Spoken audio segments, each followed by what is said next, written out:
200 छात्राओं को पटना में रहने के लिए जगह नहीं है सरकार के पास, तब कितनी तालियां बजेंगी। और जब अब नहीं हो रही है, हम लोग को तो बुरी तरह से पीटा गया। और उस दिन 6 मई को जो लड़की हॉस्टल में रह गई, उसको प्रिंसिपल मैम और वहाँ के सुपरिटेंडेंट लोग मिलके रात के 9 बजे सभी लड़की को खाली करवाया गया। और पुलिस, जब हम लोग ट्रेनिंग अच्छे से नहीं करेंगे तो हम लोग क्या इलाज करेंगे पेशेंट का, उसमें तो पेशेंट का भी नुकसान। मेरा नाम अमन कुमार हुआ। इस वक्त आप पब्लिक तंत्र देख रहे हैं। देखिए, बीते दिन जीएनएम के छात्र पीएमसीएच में प्रदर्शन कर रहे थे। उन्होंने इसलिए प्रदर्शन कर रहे थे क्योंकि उनका जो पीएमसीएच का हॉस्टल था, हॉस्टल से बाहर निकाला जा रहा था और कई तरह का प्रशासन के द्वारा प्रताड़ना किया गया, लाठीचार्ज कराया गया। इसी दौरान आज मैं गर्दनी बाग में हूँ और अनिश्चितकालीन हड़ताल वही जीएनएम छात्र हैं जिनको पीएमसीएच से मार करके निकाला गया है। चलिए मैं छात्रों से बात करूंगा। कहीं ना कहीं ये सवाल बहुत बड़ा खुलकर आती है कि प्रधानमंत्री हैं जो देश के, वो कह रहे थे कि बेटी पढ़ाओ बेटी बचाओ। आखिरकार और बेटियां इस तरह से अब सड़क पे हैं, आखिरकार ये क्यों सामने आ रही है? चलिए मैं लोगों से बात करता हूँ। आप लोग आज अनिश्चितकालीन आंदोलन किए हैं, क्यों? देखिए, हम लोगों का बस ये मांग है कि हम लोग को पटना में हॉस्टल दिया जाए और पीएमसीएच में ही ट्रेनिंग दिया जाए। इन छोटी सी मांगों को वो पूरा नहीं कर रहे, इस वजह से हम लोग को आज यहाँ पे आना पड़ा, स्ट्राइक करना पड़ा है। हाँ। ये माननीय मुख्यमंत्री जी से हमारा यही कहना है कि हम सब जो इतना स्ट्राइक कर रहे हैं, आप लोग क्यों नहीं सुन रहे हैं? हम लोग इतना बड़ा मांग भी नहीं रखे हैं कि आपको सोचना पड़ जाए। पूरे इतना बड़ा राजधानी है, छोटी सी जगह नहीं है राजधानी में। आपके पास 20 स्टूडेंट के लिए हॉस्टल नहीं है क्या? हम लोग को बस यहाँ पे हॉस्टल दे दीजिए और पीएमसीएच में ही ट्रेनिंग दीजिए, क्योंकि हम लोग का जो ये पीएमसीएच में ही अलॉटमेंट हुआ है। हम लोग यहाँ पढ़ के यहाँ पे आए हैं, उतनी मेहनत किए हैं और आप हमें सदर अस्पताल भेज रहे हैं। सदर अस्पताल में जो कि है वहाँ पे 30 बेड रहता है और इतने सारे स्टूडेंट हैं। 30 बेड में हम लोग कैसे ट्रीटमेंट करेंगे? हम लोग कैसे ये ट्रेनिंग करेंगे? जब हम लोग ट्रेनिंग अच्छे से नहीं करेंगे तो हम लोग क्या इलाज करेंगे पेशेंट का? उसमें तो पेशेंट का भी नुकसान है ना। और ये स्वास्थ्य विभाग में भी कमी हो जाएगा। आप लोग बोलेंगे कि लोग अच्छे से नहीं कर रही है, तो इसमें कहीं ना कहीं आपका भी हाथ है। आप अच्छे से ट्रेनिंग नहीं करवा रहे हैं हम लोग को। तो यही मांग है कि हम लोग को पीएमसीएच में ही दिया जाए ट्रेनिंग करने के लिए और पटना में ही हॉस्टल दे, क्योंकि राजा पाकर बिल्कुल भी सेफ जगह नहीं है और हम लोग वहाँ नहीं जाना चाहते हैं।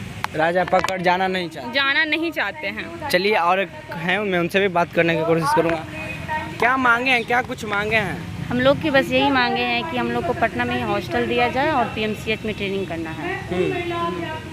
जिस तरह से पिछले कई दिन पहले आप लोगों पे लाठीचार्ज कराया गया था पीएमसीएच में, क्या लगता है उस पर जांच वगैरह हुई है? बिल्कुल भी नहीं, उस पर कोई जांच नहीं हो रही है। हम लोग को तो बुरी तरह से पीटा गया। और उस दिन 6 मई को जो लड़की हॉस्टल में रह गई, उसको प्रिंसिपल मैम और वहाँ के सुपरिटेंडेंट लोग मिलके रात के 9 बजे सभी लड़की को खाली करवाया गया। और पुलिस लेके गई, यदि कोई मना करता तो उसको लाठीचार्ज भी किया गया। 9 बजे रात में हम लोग सामान लेके बाहर निकल गया हॉस्पिटल से बाहर। आपको जहाँ रहना है रहिए। उसके बाद जिसका ट्रेन है तो वो तो चली गई, जिसका नहीं है रात भर वहीं रही। एक लड़की हो के अकेले वहाँ रहना हुआ। आप लोग अभी कहाँ रह रही हैं? पीएमसीएच में ही? नहीं, हम लोग को घर भगा दिया गया है, फिर भी हम लोग यहीं रह रहे हैं अपना रूम लेके। अगर आप लोगों की सरकार बातें नहीं मानते हैं तो आप लोग अभी तो अनिश्चितकालीन हड़ताल कर रही हैं, और आगे क्या करेंगे? हम लोग तो अनिश्चितकालीन हड़ताल करते रहेंगे जब तक सरकार हमारी बातें नहीं सुनेगी, क्योंकि हम लोग तो बस छोटी सी मांग किए हैं। इसमें पूरा करने में क्या जाता है, लेकिन सरकार नहीं सुन रही है। चलिए मैं और कुछ स्टूडेंट से बात करूंगा। सरकार कहती है बेटी बचाओ बेटी पढ़ाओ, आप लोग रोड पे क्यों? क्योंकि सरकार सिर्फ कहती है कि बेटी बढ़ाओ बेटी पढ़ाओ, वो कुछ करती नहीं है इसके लिए। क्योंकि हम लोग जो बेटियां हैं, हम लोगों के माँ बाप हम लोगों को पढ़ा रहे हैं। हम लोग एक अच्छा रैंक ला करके पीएमसीएच में एडमिशन लेते हैं, उसके बाद हमें कहा जाता है एक सदर अस्पताल में एडमिशन लेने के लिए। तो कहाँ है बेटी की पढ़ाई? हम लोग पढ़ने के लिए यहाँ पे कर रहे हैं, कोई जॉब के लिए नहीं कर रहे हैं अभी। हम लोग सिर्फ अभी पढ़ने के लिए कह रहे हैं। हम लोग चाहते हैं पढ़ना, पर सरकार हमें पढ़ाना नहीं चाहती। जाती है। बस बात यही है, हम लोगों की डिमांड बस इतनी है कि पीएमसीएच के आसपास में बिल्डिंग दे ताकि हम लोग पीएमसीएच में ड्यूटी कर सकें, हम वहाँ से अपना प्रशिक्षण ले सकें। पर सरकार तो ये चाहती ही नहीं है कि हमारी बेटियाँ आगे बढ़े, तो वो पीछे ढकेलना चाहती हैं हम लोगों को, बस यही कारण है। सरकार नहीं चाहती है बेटियां आगे बढ़े। सरकार का ये झूठा वादा है, झूठी बातें हैं ये सारी, बस और कुछ भी नहीं है। नहीं तो ये बात बिल्कुल सच है कि पूरे पटना में ऐसा तो हो ही नहीं सकता कि 200 लड़कियों को रहने के लिए जगह ना हो। एनएमसीएच में जगह खाली है, बहुत सारा स्पेस है, नहीं तो एनएमसीएच में एटलीस्ट हम लोगों को ट्रेनिंग करवा दे, कुछ भी करके, मतलब या फिर प्रोत्साहन राशि दे दे हम लोगों को, ताकि हम लोग खुद ही बाहर, जो हम लोगों को राजा पाकर भेजा जा रहा है वहाँ भी तो रखने में उनको पैसे खर्च होंगे। आखिर ये सब बातें क्यों सामने आई आप लोगों की? पटना मेडिकल कॉलेज है, क्यों बाहर कराया गया, क्या? पीएमसीएच को रिकंस्ट्रक्ट किया जा रहा है, एशिया का सबसे बड़ा हॉस्पिटल बनाया जा रहा है इसको। ठीक है, आप बनाइए, हम लोगों के लिए सौभाग्य की बात है, बिहार के सभी लोगों के लिए सौभाग्य की बात है।